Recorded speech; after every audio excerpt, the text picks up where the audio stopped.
योगी आदित्यनाथ ने जो फैसला लिया उसमें उन्होंने धर्म की बात की, ये कहा कि आस्था का संरक्षण हम करेंगे, कांवड़ यात्रियों के बारे में हमने सोचा। हालांकि सुप्रीम कोर्ट ने आपके उस फैसले पर रोक लगा दी, लेकिन वो जो फैसला जिसे आप कांवड़ियों के हित का बता रहे थे, असदुद्दीन ओवैसी को वो हिटलर शाही वाला फैसला लगता है। क्या कहेंगे सर इस पर आप? अनुराग जी देखिए, बाबर को मिटे तो बहुत तेरे साल हो गए, लेकिन विचारधारा थोड़े न मिटी है। विचारधारा ऐसे लोगों में अब भी समाहित है जो सब माने अपने को मुस्लिम समझ लेते हैं। अगर अनुराग जी कोई फैसला कहा जाता है कि सबको ये काम करना होगा तो उसमें मुस्लिम कहां से आ जाता है। और अनुराग जी मैं तो कहता हूं कि नाम तो स्वाभिमान का विषय होना चाहिए, नाम तो सम्मान का विषय है, नाम अपमान का कहाँ विषय है। अनुराग जी जब बच्चा पैदा होता है तो मुझे लगता है हॉस्पिटल से लेकर स्कूल, कॉलेज, यूनिवर्सिटी, यहाँ तक रेलवे स्टेशन, एयरपोर्ट, कहीं पे भी जाए तो लोग अपना नाम बताते हैं। पहचान छुपाता कौन? पहचान छुपाता वो है जो गुनाह करता है, गुनाहगार होता है। लेकिन सिंह साहब, असलियत तो ये कि सुप्रीम कोर्ट के सामने आप अपनी बातों को नहीं रख पाए और कोर्ट ने आपके फैसले पर स्टे लगा दिया। आप सुनिए ना अनुराग जी, कल मुकुल रोहतगी जी ने कहा कि जो उत्तर प्रदेश की सरकार है उस सब के लिए ये कानून लेकर आई, और 2006 का नियम है उसमें कहा गया है 2006 के नियम के नाते ऐसी चीजें हुई। लेकिन उन्होंने कहा ठीक है, ऐसा तो नहीं है कि वो कहे कि नहीं ये गलत है, इसको अभी हटाइए, खत्म करते हैं। तो मुझे लगता है कि कुछ लोग कुछ सोमवार को एक संविधान मानेंगे, शुक्रवार को कुछ और मानेंगे, जब कांवड़ यात्रा होगी तो उनके लिए अलग संविधान होगी, और जब जुमे की नमाज होगी अलग होगी। ऐसा तो देश में चलेगा नहीं। ऐसे ही में कि एक ओवैसी साहब है, अब देखिए क्या क्या कहते हैं, थोड़ा सा 10 सेकंड में आप सुनेंगे। जिस दिन भारत माता की जय कहनी होती है उस दिन जय कह देते हैं, कहते हैं क्या हो गया।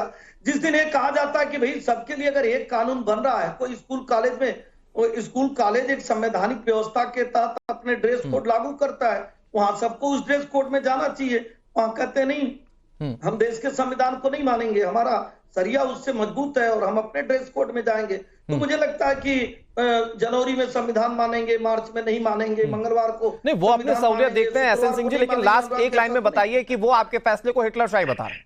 वो कह रहे हैं कि आप हिटलर हैं, जो हिटलर किया करते थे 1940 1930 में वही आप कर रहे हैं। देखिए, भारतीय जनता पार्टी की 10 साल से केंद्र में सरकार है, 7 साल से उत्तर प्रदेश में। भारतीय जनता पार्टी पारदर्शी, ईमानदार, जवाबदेह और जनता की सरकार है। कुछ योगी आदित्यनाथ जी अगर लाउड स्पीकर उतारे तो सबसे पहले गोरखनाथ मंदिर का उतारे, लेकिन कुछ लोगों को लग रहा है कि नहीं मेरा धर्म बड़ा, मेरा वाला कुछ भी कर ले, वो गला काट ले तो भी ठीक, वो लव जिहाद कर ले तो भी ठीक, लैंड जिहाद कर ले तो भी ठीक, टोपी पहन ले तो भी ठीक। नहीं तो ओवैसी साहब के ट्रेजरार का बयान आप सुनेंगे। ओवैसी साहब के ट्रेजरार ने कहा रमजान का पाक महीना चल रहा है अनुराग भाई, अगर इस समय हिंदुओं से आप सामान खरीदेंगे तो नापाक हो जाएंगे।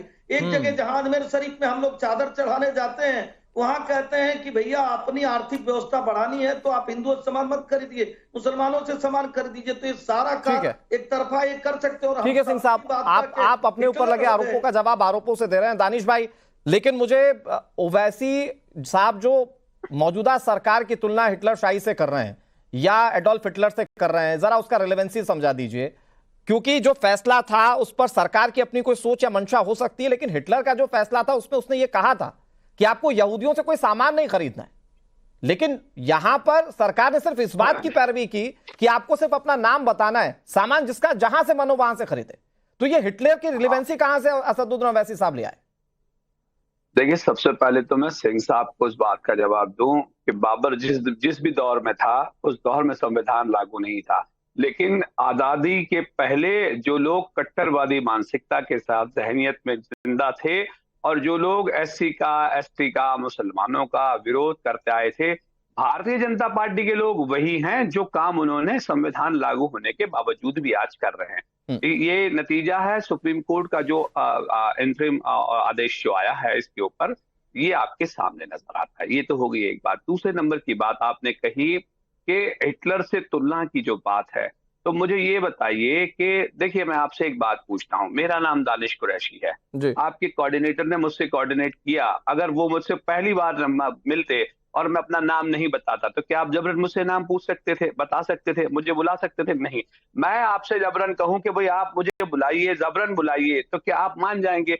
तो ये निजी मामले हैं और ये निजी संविधान नहीं के दानिश भाई, संवैधानिक मैंने तो ये फैसले एसएन सिंह सुनिए, साहब से भी किया, मैं आपसे भी कहता हूं कि इस जी, पर तो सुप्रीम कोर्ट ने स्टे लगा दिया है। अब तो ये चर्चा का विषय ही नहीं है कि आपको नाम बताना है, मत नहीं, बताइए। नहीं, सुप्रीम कोर्ट ने यही कह दिया चर्चा- मत बताइए तो मत बताइए। मसला ये नहीं है। चर्चा- मसला इस बात को जी। लेकर है कि जब सुप्रीम कोर्ट ये कह चुका है कि आपको नाम नहीं बताना है, आपकी स्वेच्छा पर है, तो आखिर इस जी। मामले को तूल क्यों दिया जा रहा है?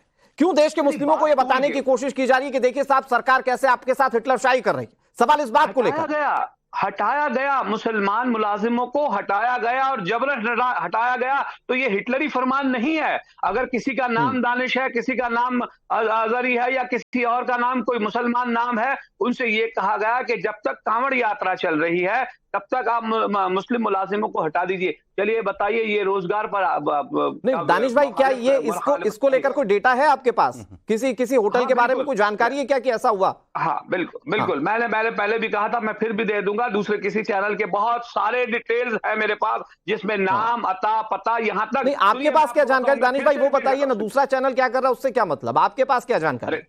अरे तो उसकी ऑथेंटिसिटी है ना। किसी का इंटरव्यू है, कोई वीडियो में कोई बोल मैं आ रहा हूं, ऐसे सिंह जा रहा हूं। उसके ढाबे का नाम चेंज किया गया। बाबूजी का ढाबा था, उसको बाबू खां का, मोहम्मद बाबू खां का ढाबा बनाया गया। ये सारी चीजें हुई हैं और मैं ये कह रहा हूँ सिंह साहब की सरकार वहां पर जाके इन्वेस्टिगेट कर ले। दुकानदार को अपना नाम डिस्प्ले करना होगा। अब नाम में आपको तकलीफ होने लगी, कल को भारत के तिरंगे से भी तकलीफ हो जाएगी, फिर भारत से भी तकलीफ हो जाएगी। आप सम्मान से उसको लीजिए ना, सम्मान से लीजिए। हम तो आप भी कह रहे हैं, हम तो कोर्ट में भी कहे कि नाम सम्मान का विषय, नाम क्यों छुपाना है? गुनाह के लिए नाम छुपाना है क्या? कोई गुनाह करना है क्या? ठीक है, एसएन सिंह जी जवाब दे रहे हैं, दानिश भाई जवाब दे रहे हैं। संस्था कहती है कि नहीं वहां पे मस्जिद नहीं थी, तो आप कहते नहीं वहां तो मस्जिद रहेगी। आप कहेंगे कि 15 मिनट की छूट दे दीजिए, हिंदुओं को कौन बचाएगा जब योगी मोदी नहीं रहेंगे। जब अपनी पार्टी का नाम ही मुस्लिमुद्दीन रख लेते हैं, ये कहाँ संवैधानिक व्यवस्था है? क्या भारत में चार है कि बस एक ही धर्म की बात? तो क्या दानिश भाई जवाब दे दीजिए। का कार्य का दानिश भाई, मेरा लेकिन सवाल वही है, एक धर्म के लिए आप क्या दुकान बता पाएंगे, जगह बता पाएंगे कि कहां पर मुस्लिमों को कह दिया गया कि आप कांवड़ यात्रा तक नौकरी पर मत आइए? हाँ बिल्कुल, मैं दे दूंगा, नंबर मिल जाएंगे। एक्चुअली मेरे इसी फोन में है, आप कहेंगे तो अनुराग जी मैं आपको भेज दूँ और जिम्मेदारी से कह रहा हूं मैं, चैनल पे आप मांगेंगे तो मैं दे दूंगा। दूसरे नंबर की बात है कि मैं बताऊं भारतीय जनता पार्टी की मानसिकता क्या। सुप्रीम कोर्ट ने जो रोक लगाई है ना, तो ये भारतीय जनता पार्टी की मतलब कोर में है ये सारी चीजें। मैं आपको बताऊं, आपको याद हो तो एक मेंबर ऑफ पार्लियामेंट जो दिल्ली में रहते थे, देश के प्रधानमंत्री का जो घर है उसके चंद मिनटों की दूरी पे पिछले साल इसी मौसम के बारिश के अंदर में, और उन्होंने अलग ऐलान ये कहा था कि उनके यहाँ से सामान मत खरीदो, उनके ठेले से सामान मत खरीदो। चलिए बताइए, अपने ट्रेजरार का बता दीजिए ना, नहीं है तो क्या है? अपने ट्रेजरार का बताइए, नाम याद है आपको? सिंह साहब, हम तो पूछेंगे सिंह साहब आप ऐसे चावल चढ़ाने जाते हैं वहां सीनियर है, ऐसे इंटरप्ट करेंगे तो कैसे बात चलेगी? पश्चिम बंगाल पे नहीं बोलेंगे, कैसे बात होगी? एक एक करके कैसे बात होगी? नहीं, एक एक करके सिंह साहब सुन लीजिए ना एक बार। सुन लीजिए, नहीं बोलेंगे। कश्मीर के पंडितों पे नहीं बोलेंगे, जो आतंकवादी होते हैं उनका भी तो नाम बोल दीजिए ना भैया।